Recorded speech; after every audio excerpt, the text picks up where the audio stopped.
Eh ben, on va pouvoir commencer. Je vais vous partager le document. Avant ça, merci à tous d'être présents pour ce premier webinaire. Je vous partage le document tout de suite et on va pouvoir commencer.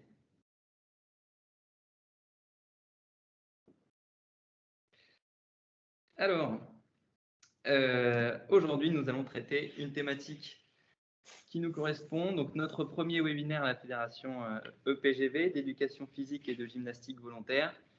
Donc, ce webinaire s'intitule « Booster votre qualité de vie au travail, une solution bien-être en entreprise ». Alors, avant de commencer, on va faire une petite présentation, tous les deux. Donc, je m'appelle Maxime. Donc, je travaille au comité régional à la FFEPGV. Je suis tout d'abord conseiller de développement et je travaille avec le comité départemental et le comité régional. Et très récemment, j'ai été donc nommé chef de projet sur le dossier sport entreprise au comité régional. Eh ben, moi, je récupère la main. Bonjour à toutes et à tous. Romain, moi, l'Épinay, je suis un partenaire externe à l'EPGV. Je travaille avec Maxime ainsi que l'équipe sur l'accompagnement en développement donc, de ces solutions, sur la qualité de vie et la santé au travail et sur les passerelles existantes aujourd'hui et qu'on met en avant entre le monde sportif, le mouvement sportif et la prévention d'entreprise. Écoutez, enchanté à tous. Et puis, on va, comme vous l'avez vu, je pense, co-animer. Moi, je suis au service de Maxime, en tout cas, sur ce webinaire, où on va respecter le timing, c'est-à-dire qu'on vous propose un webinaire de 30 minutes, de 13h30 à 14h. Écoutez, bon webinaire à tous. Et puis, on se retrouve dans les différents slides qui vont arriver. Je reprends la main. Merci, Romain. Alors, avant de commencer, qui sommes-nous ? Si vous ne connaissez pas, donc on fait partie de la FFEPGV, Fédération française d'éducation physique et de gymnastique volontaire. Et la FFEPGV a des organes déconcentrés, notamment le comité régional. Et le comité régional est un organisme de formation. Donc notre comité est certifié Calliope. Et au sein de ce comité régional, il y a différents pôles. Et le pôle qui va nous intéresser aujourd'hui et dans lequel je travaille, c'est le pôle sport entreprise, qui possède différents volets de l'information. Un volet information qui va mettre en avant et qui va vendre des prestations de bilan formé santé, par exemple, des conférences ou des journées thématiques. Un volet plus orienté donc vraiment sur la formation avec des thématiques comme les gestes et postures, les troubles musculo-squelettiques, TMS, ou encore du réveil musculaire. Et le dernier volet qui est un volet plus animation avec de la mise en place de séances d'activité physique sur site. Et notre plus-value, vous la voyez écrit, c'est créer le lien entre le monde sportif et le monde professionnel. Alors, juste quelques chiffres clés sur la FFEPGV. Donc, première fédération française non compétitive avec plus de 500 000 licenciés et un comité régional très présent sur les Hauts-de-France et sur tous les départements. Je te laisse continuer, Romain, sur la partie QVT. Voilà, donc en reprenant le titre, en tout cas, du webinaire sur comment booster votre qualité de vie au travail, voilà, pour vous dire, on recentre un petit peu la thématique. QVT, donc ces 3 lettres. On travaille, en tout cas, on s'assure de travailler avec le comité régional sur un cadre, en tout cas sur lequel on s'appuie, qui est l'ANACT, qui est l'Agence nationale d'amélioration des conditions de travail, et qui, dans le cadre de la définition de la QVT, en fait, structure cette définition en 6 familles, alors qu'on vous a extraites et présentées donc en visuel. On part de ces 6 familles. Je vous laisse éventuellement en prendre connaissance. C'est vrai qu'on part donc de tout ce qui est relations au travail, en démarrant par la partie haute. Et puis, dans le sens des aiguilles d'une montre, c'est vrai qu'on est amené à échanger, puis à proposer des ateliers, des conférences, de la formation sur du contenu du travail, sur la 3e famille qui est la santé et la sécurité au travail, sur des compétences parcours pro, égalité pro et le management participatif. De ces 6 familles, pour vous dire qu'on s'appuie donc sur les questions d'actualité, c'est-à-dire qu'aujourd'hui, pour la partie prévention dans le monde de l'entreprise, on a aussi décortiqué le nouveau plan santé-travail numéro 4, qui est sorti en fait récemment, c'est-à-dire en janvier 2022, et qui axe encore plus, et qui oriente encore plus, et qui met l'accent encore plus sur ce qu'on intitule nous, la prévention primaire. Donc, comment aujourd'hui les entreprises peuvent être amenées finalement à proposer, à initier ou à développer des actions de prévention avec cette casquette et cette coloration qualité de vie et santé au travail. On y prête attention et on s'appuie pour passer en tout cas à la démarche suivante, vraiment sur un document un peu d'ancrage qui s'appelle l'ANI. Pour ceux qui connaissent ou pas, c'est l'accord national interministériel qui date de 2013 et qui justement a structuré en fait ce canevas et cette organisation de la qualité de vie au travail telle que le définit aujourd'hui donc l'ANACT ainsi que toute autre structure qui travaille sur cette thématique. Donc ça, c'est notre point d'ancrage. Et puis de là, on va avancer, on va évoluer donc sur ce webinaire en plantant quand même aussi le décor. Et là, je repasse la main ensuite à Maxime sur quelques données, en tout cas sur lesquelles pour nous, il est important d'échanger et qui structureront les prochaines diapositives. Tout à fait, Romain. En fait, nous, on s'appuie sur des données scientifiques pour entreprendre notre travail. Pour rappel, avant la crise sanitaire, donc, une étude avait été réalisée donc, sur le sport et la santé au travail, commandée par la FFEPGV à l'Ipsos. Et dans cette étude, étaient mis en avant plusieurs indicateurs, notamment que plus d'un actif sur deux déclarait souffrir au travail de troubles musculo-squelettiques, donc là exactement 56%, et également d'émotions négatives pour 54% du panel qui représente la population française. Et sur ces personnes interrogées, on se rend compte que ces actifs, ces personnes, ces salariés, seraient encouragés à réaliser une activité physique si sur leur lieu de travail, ils pouvaient avoir accès à des conseils, que ce soit sur le sport santé, mais également s'ils pouvaient avoir accès à de l'animation. Cela favoriserait leur pratique d'une activité physique. Ça, c'était pour le rappel. Et une toute nouvelle étude a été réalisée. Elle est très récente, elle est de janvier 2022. Toujours commandée par la FFEPGV, réalisée par l'Ipsos, et qui met en avant les conséquences de la crise sanitaire sur les Français. Donc, on peut déjà remarquer qu'il y a une certaine continuité au niveau de la demande de ce sport santé au travail. Quelques chiffres clés, 90% qui ressentent au moins un impact négatif sur leur bien-être physique et ou psychologique. Et pour 61% des Français qui se considèrent comme plus sédentaires. Et cette part de sédentarité est plus importante encore chez les salariés. 65% des salariés se considèrent comme plus sédentaires. Voilà. Donc c'est bien pour montrer que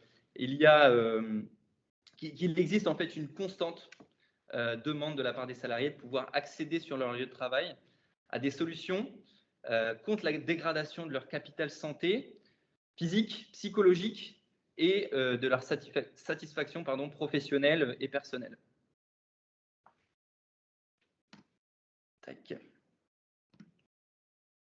Donc, à la suite de ça, plusieurs entreprises donc, ont fait appel à nous et sont conscientes des besoins qui existent en matière de qualité de vie au travail. C'est ça. Et je te laisse la parole, Romain, pour parler de nos actions et de ce qu'on a pu entreprendre sur des besoins bien spécifiques, notamment pour cette première entreprise, la SRL. Je te laisse continuer. Oui, mais c'est vrai que le constat, alors c'est des chiffres qu'on peut analyser, qu'on peut utiliser. Nous, l'intérêt premier, c'est d'être cohérent, en tout cas, sur ce qu'on peut, en tout cas, co-construire. Comme vous l'avez vu, il n'y a pas un catalogue prédéfini qui vous dit voilà ce qu'il faut faire. On part, et en tout cas, notre démarche, elle est de partir d'un temps d'échange et un temps de construction et une co-construction avec des structures. On a fait le choix, en tout cas, sur cette slide qui s'intitule Nos actions, de vous faire un retour d'expérience sur 3 entreprises qui ont fait appel, en tout cas, à l'EPGV, donc à notre structure et aux compétences qu'on peut mettre à disposition sur la qualité de vie au travail. Et plus précisément, donc, sur l'intitulé du webinaire, c'est comment ces structures peuvent être amenées à booster leur démarche sur la qualité de vie et la santé au travail. Alors, la première entreprise qui est ACRL, qui est une structure donc associative à but non lucratif, qui travaille en tout cas sur ce secteur sanitaire et médico-social, on fait appel à notre structure donc PGV pour réfléchir. On était en 2021, période mi-confinement, mi-travail à distance, mi-travail présentiel, à organiser un mois de la forme. Voilà, donc ce qu'il faut savoir, c'est sur la qualité de vie au travail, on peut être sur des approches qui sont extrêmement vastes. Là, celle-ci, elle est orientée sur une des 6 familles qui est la santé au travail et sur la 6e que je vous ai présentée qui est le management. Et on a établi avec eux en fait un mois balisé en fait avec du distanciel parce que c'était la commande qui était faite auprès de salariés donc de ACRL qui étaient des salariés donc du secteur tertiaire. Donc on était sur le pôle administratif et plus précisément sur le siège social et a été mis en place avec l'ensemble de l'équipe et des partenaires donc de l'EPGV. Un premier temps, ce qu'on intitule nous un des services qu'on met en place, un bilan capital santé et forme qui travaille autour des 4 capacités physiques. C'est des tests qui sont proposés, qui sont non traumatisants, qui sont accessibles pour tout niveau. Ça permet de dresser un profil forme et santé. Ensuite, à 2 semaines de cela, la 3e semaine du mois, c'était donc en juin, a été proposée en fait une semaine du digital. La semaine du digital, elle s'est organisée en fait sur des temps très courts, 20 minutes, du lundi au vendredi, et à chaque journée étaient proposées en fait des thématiques en prévention et promotion de la santé. Il y avait des thèmes tels que le travail sur écran, tels que les étirements sur poste de travail quand on travaille à domicile ou quand on travaille sur poste, donc au niveau de l'entreprise, une approche de la technique donc de respiration, tout ce qui va être les techniques donc de relaxation, sensibilisation au yoga et au pilates. Ça, c'était sur la semaine donc du distanciel pour clôturer en fait 2 semaines après avec à nouveau en fait le bilan capital santé qui était fait en temps 1, ce qui a permis donc à l'établissement d'axer un mois dédié, un mois spécifique pour leurs équipes au niveau du siège sur une manière pour eux d'amener cette qualité de vie au travail, qu'on pourrait peut-être aussi englober cette approche sur les conditions de travail et comment en tant qu'employeur je propose des éléments un petit peu boosters, des éléments un petit peu fédérateurs pour susciter aussi un petit peu la curiosité et amener le collaborateur à peut-être prendre soin de lui par rapport aux solutions qu'on propose. Ça, c'était le premier retour d'expérience. Après, on a un temps de toute façon sur le webinaire où l'objectif, c'est aussi de pouvoir échanger s'il y a des questions qui vous viennent. Je propose de passer peut-être à la 2e entreprise qui est l'île Grand Palais. Alors, je vais essayer d'être, en respectant le timing, un peu plus concis. L'île Grand Palais, donc on est sur cette fois-ci une entreprise plutôt de l'événementiel, donc qui est aussi donc basée sur l'île. Je pense que vous percevez peut-être où se situe donc cet établissement. Et là, on a travaillé en direct avec le service RH, qui a été finalement l'interlocuteur premier. Et ce service RH a eu comme idée, dans le cadre d'une manière pour eux de booster donc leur qualité de vie au travail, de proposer aux monteurs des monteurs, donc toute la partie, je vais dire plutôt back-office qui se fait en préparation donc de salon, de proposer en fait un cycle de conférences autour de leur capital santé et la prévention des troubles musculo-squelettiques.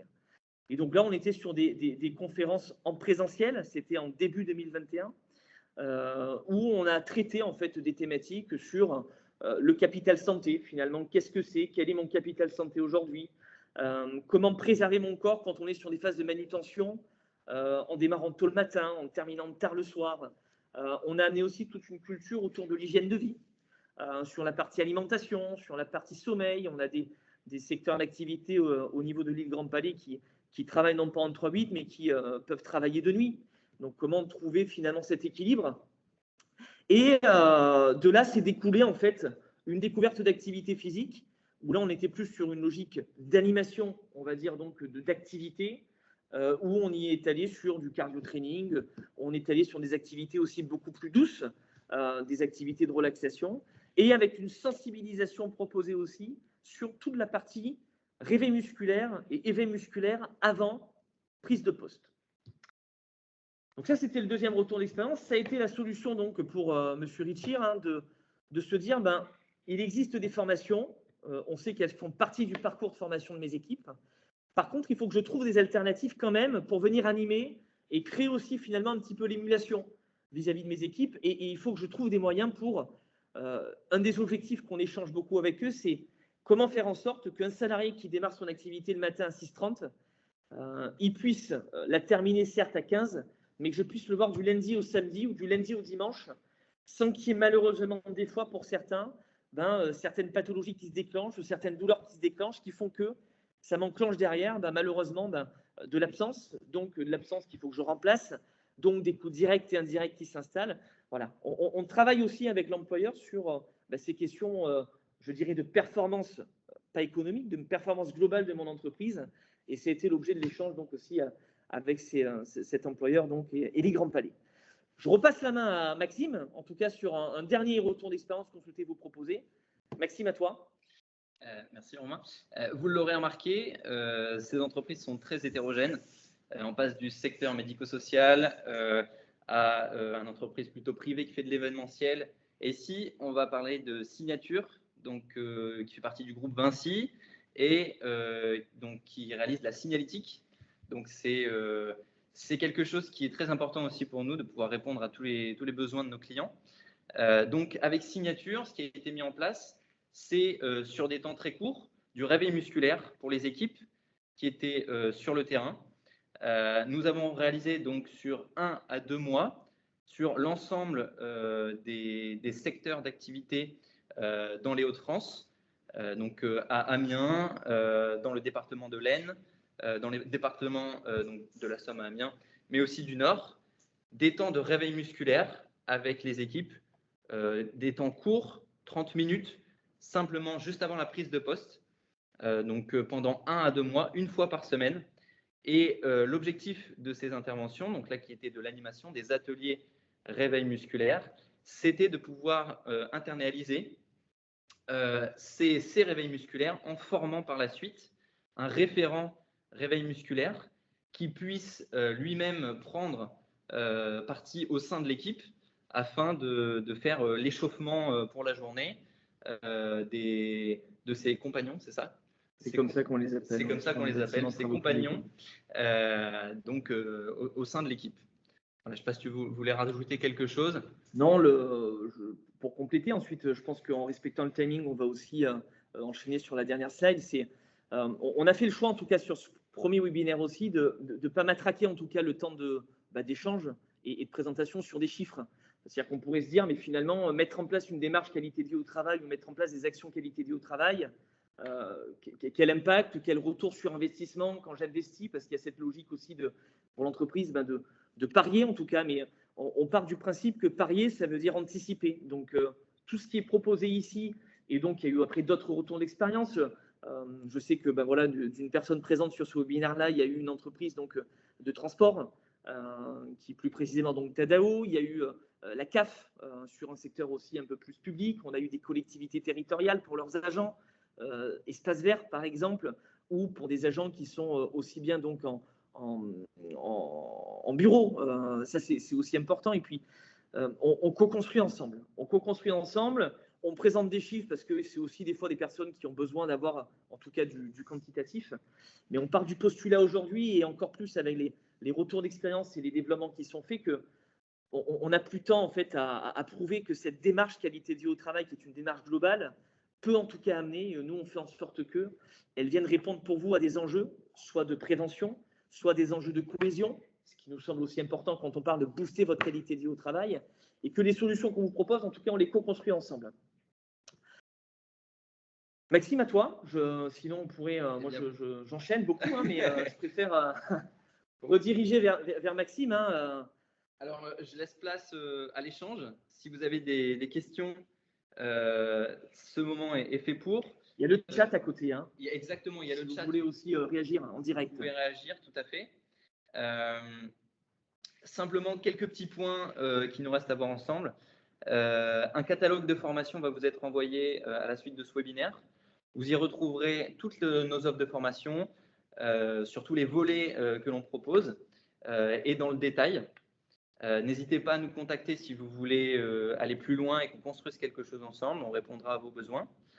Et à la suite de ça aussi, on vous propose 2 webinaires qui auront lieu donc, le 21 février et le 26 mars sur des problématiques de troubles musculo-squelettiques, donc il s'appellera Combattre les TMS, et un troisième webinaire qui sera sur le sommeil. Voilà. Si vous voulez échanger avec nous, vous êtes les bienvenus et on vous laisse la parole.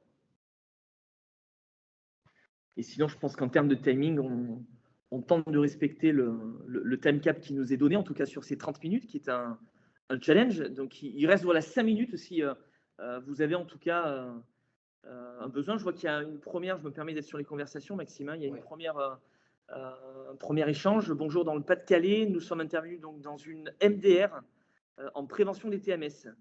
Ils vont renouveler. Maison de retraite, merci sur l'acronyme. Ouais, c'est des chiffres que montrait Maxime, hein, les troubles musculo-squelettiques. Aujourd'hui, on est sur. C'est en tout cas le thème qu'on a mis en avant sur le webinaire 2. Comme l'expliquait Maxime, l'objectif, c'est qu'avec avec le PGP, en tout cas, il y ait une proposition par cycle de trimestre de thématiques de manière globale hein, sur la prévention des risques pro. Là, on fait un focus sur les TMS. Une des premières causes en fait hein, d'arrêt de travail aujourd'hui en France sur les chiffres ATMP donc de la CARSAT Hauts-de-France et en tout cas sur la Caisse nationale de manière générale. Hein. Donc on va aussi finalement en lien avec nos partenaires faire des retours d'expérience sur cette thématique précise en y amenant aussi finalement une logique un petit peu d'approche croisée de ce qui se fait, de où on part, de qu'est-ce qui existe et finalement qu'est-ce que vous pourriez vous aussi proposer finalement en tant qu'entreprise sur cette thématique-là, si ce n'est pas déjà fait sur les TMS. Donc on se retrouve en tout cas, et j'espère avec grand plaisir, le 21 février sur cette thématique. Est-ce qu'il y a peut-être d'autres personnes qui veulent réagir? Je vois que le CDE PGL 62 partage cette expérience. Merci de la partager en tout cas. Donc ça serait intéressant de croiser et de creuser ce qui a été fait avec grand plaisir. Ou si vous avez des questions sur la présentation qui vous a été faite. On vous transmettra le support, Maxime. Tout à fait, oui. Donc là, le webinaire a été filmé. Il sera disponible sur YouTube, sur notre site internet également. Voilà, vous pouvez retrouver le webinaire entier en ligne.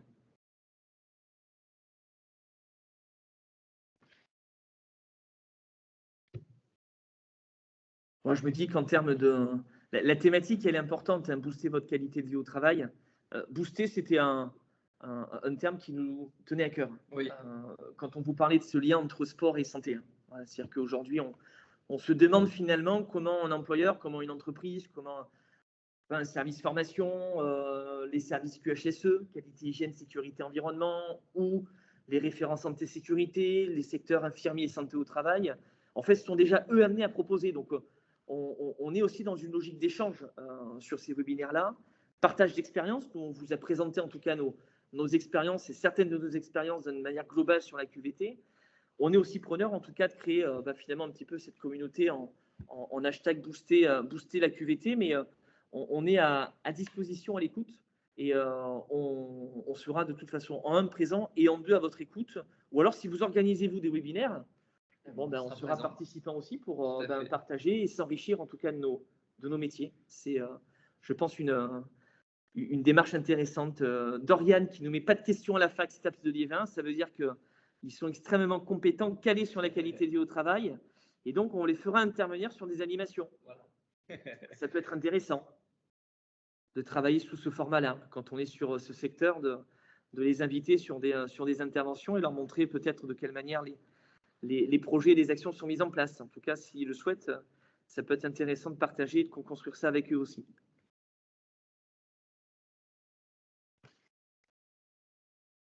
Il n'y a pas plus de questions apparemment. Eh bien, écoutez, sur le coup, je te laisse la main pour clôturer. Je vous remercie d'avoir été présent. Nous sommes disponibles 24 heures sur 24, 7 jours sur 7. N'hésitez pas à nous appeler. Si vous voulez retrouver notre numéro de téléphone, notre mail, il est disponible donc, sur le mail qui vous a été envoyé pour participer à ce webinaire. Encore une fois, on vous remercie. C'était notre premier webinaire. C'était une bonne expérience de pouvoir avoir partagé l'ensemble de nos connaissances et puis de nos actions, en tout cas de celles qui vous ont été présentées. Tu veux dire un dernier mot, Romain? Eh bien, écoutez, bonne fin de journée à tous. Prenez soin de vous et boostons notre qualité de vie au travail tous ensemble. Excellente fin de journée en tout cas à tout le monde et bonne fin de semaine. Merci Romain, merci à tous.